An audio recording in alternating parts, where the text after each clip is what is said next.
What's up, guys? We are back for another replay analysis. This time it is Scottini who actually won this replay analysis through my Twitter giveaway that I did earlier in the week. And yeah, he's a shooting star. And he was teaming up with a friend, but no communication for the match. But yeah, so we had one on Twitter for a giveaway thanks to Mr. Cleanup. I'm going to probably try and do maybe a little bit more giveaway stuff for the replay analysis tier here or there. Not crazy amounts, but once in a while. But if you want a normal replay analysis, go to patreon.com/Gibbs00. Check it out there. It's in the description below, in the social media area in the description. But yeah, let's get right into it. Let's start this over. First thing first, look at this Batmobile. This is a sexy Batmobile. Yellow Batmobile, my favorite color. That is just looking gorgeous. Let's continue. So at this point, I'm recording this before the Hot Wheels update, but with the new cars, I believe the Twin Mill is the more flat one.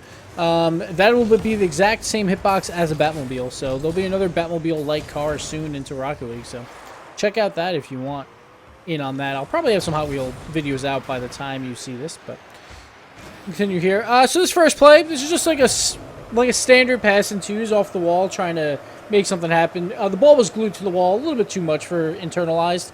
And this is a pretty easy save. It gets a little sketchy here, but the smart play was on the blue side. The other guy didn't try and bait in for a shot. He did turn around pretty quickly, knowing that this play was not going to work. Luckily, they still got that save without the bumps happening too badly. This is a missed boost grab. I'm not sure if the boost was there, though. It's hard to tell with this replay. I think the boost might have been there. A little bit of a missed boost grab. If it was there, like it might not have been, but he gets mid-boost though, so that works. Nice 50-50 as well. Like, he sees what's about to happen. Like, his first tap's a little hard. It's not the greatest. What he could do is try and boost to the side and actually throw it back up the wall. Sometimes that works against defenders because they're mostly worried about just blocking straight up the field. But didn't look like he could really reach that in time. Didn't have enough boost. So he just jumps to try and get that block, and that's what you should basically always do on a 50-50. Is try and get as much height as you can and try and get above them if possible for the 50-50. Then he circles back. He has boost. He's just waiting for this rebound for this clear attempt, and it was a poor clear by the other squad. This ball's not terrible. Like, I like how he tries to throw it to the right side. He's not trying to throw it directly forward again, trying for a shot, because internalized was basically in that general vicinity. He does land. He might have been able to get it over him, but you're better off, instead of taking that risk of trying to throw it on net, even when there's a goalie there, so it's probably not going to work. Throw it to the side. Just make sure you move the ball forward and get yourself in a good position without getting dunked on, basically. And so this is not a bad play. It goes up the corner. He could have attacked this maybe a little bit quicker, but he does make a decent play. It looks like Hasten is kind of all over the place right now. Let's go over to Hasten. Oh, he leaves all the way on this play. I want to go back a little bit. He gets that flick and then kind of sits around but doesn't really do much. If he would have left maybe a little bit sooner instead of trying to ball chase there, he could have been part of this play. But since he was kind of ball chasing, not really focusing on where Scott was, he couldn't be part of that play, so Scott couldn't make anything happen. Nice shot by the blue side, just barely missing. Ooh, so close there. Hasten trying to go up for the save, and sometimes you kind of just have to fly for these and hope for the best. He could have took a better angle. He jumped when he didn't turn enough to get the angle that he wanted. And then on the other side, I don't even know what this guy's name is. Putty. He goes up for this. He probably wanted more wheels. Look, it was pretty good wheels, just not soft enough. Doesn't get it down. And when you're in there first and you know that the other team's probably not going to be in there, then you can take a little bit more time. But Hasten did at least fly. And sometimes, even if you whiff when you're going for an aerial, like, it will make the other team rush the hit more. That's what happened there. Hasten, another bit of a whiff here. But Internalized could not get the angle on the shot. It's actually worked out because Putty was in a good spot probably to score that. Then Hasten, a nice good clear down the field. This play here, I think he's way too passive on. So, Internalize gets the clear. Let's go back a little bit. So, Internalize heading back, but he didn't grab any boost that entire way. So, he's probably not on a ton of boost here. Looked like he still had actually a decent amount, but he goes all the way to the other boost can. And Hasten is not in this play at this point. So, Scotty should be trying to move up here. and trying to make a play. Like, this ball is definitely coming out to where he could have been. He could have easily won that ball. Internalized was not even close to it, but he was maybe a little bit too passive on that play. Should trust that Hasten is back. See how Hasten won that ball out anyway. So even if Scotty does whiff, he probably had a good chance at just Hasten making a play either way. So sometimes you got to take a little bit more of a risk when you can. Right there, both players going for the same exact ball on blue team. This is what you never want to do in twos. They're both on the wall too, which is not great, but Scotty doesn't really have much momentum, so he can't do too much with it. One thing that you can do, like instead of trying to rush this hit forward, when you know that you have no momentum and you're not really going to do much with it, I would actually try and slow this down a bit. Like if you do a soft touch here, soft touch like to the right, and then like start driving towards it, then you'll probably see your teammate Hasten on the other side, and you can try and make a pass and play, because Putty's going all the way back to net. He's basically saying, hey, I forfeit ball control. I am going to let this play happen, and that's when you want to try and incorporate a pass and play where possible, because he's not getting a quality shot from this.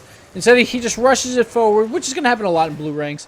Everyone just tries to push the ball forward all the time, and this is when you should start looking to slow the game down and look for more passing plays. In twos, it works really well. Threes, not as much. It's a lot harder to do because there's so many more cars on the field that there's a lot more action, and you kind of have to keep it fast-paced. In twos, you have a chance to slow it down and look for your teammates and make passing plays instead of just just smacking it forward every single time.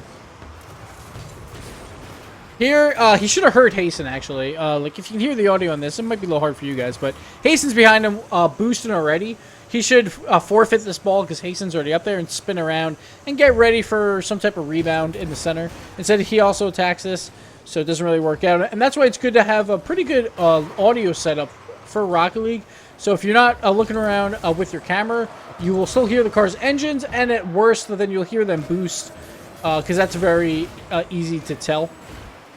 It's a pretty good challenge here, though. Like, everyone kind of misses. Like, it's a good idea to try and attack this as soon as possible. It makes a pretty good play out of it. Hasten's got a chance for a shot. Like, this play, I don't mind this play right here. Oh, it actually goes in. I was not expecting that to go in. So Hasten just throws it up high, and sometimes that's not a bad idea. Like, when the team is going back, like, if you have momentum enough and can hit the upper half of the net, I would take the shot. Around these blue ranks, it's harder to save those. Looks like Internalized didn't really have boost. He was just coming back from the play. And it turns into a goal, and that's kind of what you want to do. Just throw it to the top half of the net. Like, if you have that chance, I would go for it. 9 times out of 10 around these ranks. Everyone whiffing. Too many aerials from the blue side, trying to do weird angles here. Putty probably should have had this ball. I'm not sure where he's going there on that boost grab, but it comes out. I think he thought Hasten might hit it, but he didn't, and he just took a wrong route, basically, to the shot. Didn't even boost that much. I'm not sure why he didn't get it more height here. I don't know. That's weird. He should have double jumped at least. And then Internalized, like, sure, like, Putty misses. And in twos, if you miss, it's going to be bad. But I don't know what Putty's doing here. He has no angle whatsoever to shoot on. That's not a good play for him. You have to let your teammate take those shots and, like, circle back around. Because, again, in twos, if you both go for a ball, it's very easy to get scored on, and you don't want plays like that happening. So this is a good passive play. Just waiting this out. He lets Hasten pressure the blue side, so then it's just an easy, they throw the ball right at him in net. Turns into a very easy save. And that's sometimes the only thing that you have to do. Just play very passive and let your teammate bother them, and they'll throw it right to you. Blue side kind of missing here again. This is a little awkward. On this area, you got to double jump here. Or do the double pop aerial. Because you want that height. Like, you know that you're going to touch it either way. But once it's really high, I would double jump right away. Just so you know that you can get the height and actually get it on net if possible. He only jumped once there. Tried to save a second jump probably for a flip to make it more powerful. But as soon as you see the ball get that high that quick, you've got to immediately try to do the double pop or double jump to make up for it. Here, they're just circling around, like, in the corner, trying to see if they'll get a juicy rebound out of anything. Nothing really happening. But again, he's playing a little passive. Ooh, just misses that shot. That's really nice placement from the midfield. The problem is here. See how he spins around in net, but he's all the way on the left side of net. Like, if you are going to spin around in net, It's not the worst play in the world from like a midfield shot because you can cover basically the entire net on the way it is. But since he parked himself all the way on the left side of the net, now Putty's got a shot to the right, and he does get the shot. Perfect placement. Like you have to give it up to Putty, but at the same time, that was really bad positioning in the net. You never want to circle back around and be on a corner unless they're right there and it's a point-blank shot. So bad position in there, cost him a goal, but Putty also really good placement. We're waiting this through. We got Haston going up the wall. It's an okay clear, but not the greatest. But again, Putty is just trying to take these midfield shots when there's a goalie. And when you have the ball like that, it's not the greatest idea to try for a midfield shot because goalies can save that pretty simply. You want to throw it either off the backboard wall or take it slow and try for like a dribble pop shot or something like that. Nice tip out here to Haston. He thought the other guy was challenged on the wall, or at least I thought he might have been challenged on the wall, so this is a good play. Throws it right to Haston. Haston gets a really good tip. Putty actually just thinks Haston's going to whiff, it looks like, or at least a much poorer shot. Yeah, he came up first, and then he sees Haston. I don't know why he drives forward this extra time, though. Like, all right, so this time driving forward, I can kind of understand. He didn't realize Haston was going. Now he sees Haston's going. He turns back, which is the right thing to do. Go back to net. Try and cover as much as you possibly can. But then, right here, right when Haston hits the ball, he turns back around. I guess he thought Haston was going to get a much poorer touch. And then that's just a forfeit of a goal right there. Like, if he would have just went back to net, he could have easily done like an aerial and just tipped it above the net. But instead, he tried to play the risky game of thinking Haston was going to whiff, it looked like. And it didn't work out there. Let's go back to Scottini. Everyone whiffs, but that's okay. That happened. Ooh, Putty again. Having a pretty rough game here. Haston trying to make some plays. He doesn't have a lot of momentum there, but he makes both people miss. If Haston can get this forward, this could be good. Like, if I was Scotty there, I would have probably moved up a little bit sooner. I think Scotty has pretty much full boost. Like, I'm just going to circle back a little bit. Yeah, he should have full boost from that right there, I believe. It's hard to tell again because the replays glitch. I'm assuming Scotty has a lot of boost here. Both of the blue guys don't. So you know that they don't have a lot of boost. This is when you should probably try and move up, because if they have no boost, they can't beat you back to your own net anyway, and you might have been able to connect on a play. At the same time, you have 30 seconds left. I understand. Probably wanting to be a little bit passive, but sometimes it's actually good to read how much boost your opponents have and try and take advantage of that. Like, if they have 0 boost and you have 100, then you can move up a lot further than you normally would and try and make some plays. The only thing you have to worry about then is 50-50 pinches. But as long as that doesn't happen, you should be okay.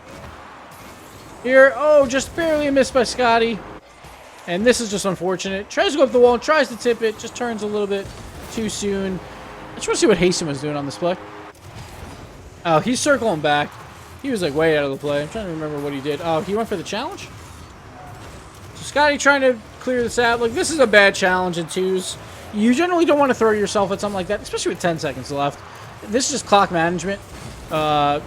Just let them make that play. Just circle back around and get that rotation, because you have 10 seconds. All you have to do is make one save and you probably win the game, instead of trying to go for a really extremely risky play there. And he went only like for their boost, which was not really needed when you're not really trying to score at that point. So gotta watch out for that clock management game. Good face-off win here. He goes a little bit slower at it, and that actually gives him the win, which is perfectly fine. Like, as long as you block the faster kickoff, then you're fine by going slower at it. Internalize, try to make a play. But again, around these blue ranks, you're not going to see a lot of solo 1v1 style plays of dribbles and stuff. So you can kind of be passive on those and let them just throw the ball right to you, which they do once again there.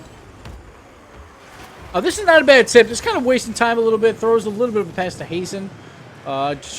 Just to keep it alive in their zone. And then just a corner shot. This is pretty easy. Internalize, a little bit of ball chasing here. Probably shouldn't be chasing this ball over here. He sees that Scottini's kind of around it, but at this point, why follow him? Like Scott has definitely got that ball. Just circle back to net. And once again, like in these blue star ranks, you can go back to net probably a lot more than you can in the purple ranks. And that sound is awful. And just like let the play come to you. You don't necessarily have to do too much. Don't ball chase as much as possible, but that'll do it for this replay analysis, guys. Thank you, Scottini, for the replay, for winning it on Twitter. And, yeah, we'll see you guys next time. Go check out patreon.com/Gibbs00 and check out my Twitter. I do giveaways there. Probably going to mostly do giveaways on Twitter now and on Patreon because the YouTube one kind of failed. A lot of people don't understand how to message me on YouTube, so a lot of the prizes that were won were not given out. If you are watching this and you are a winner from that, probably not watching it because you probably just found a giveaway video. Not all the time, but that does happen. Then feel free to message me because I still have the prizes. But that'll do it for me, guys, and we'll see you next time. Later.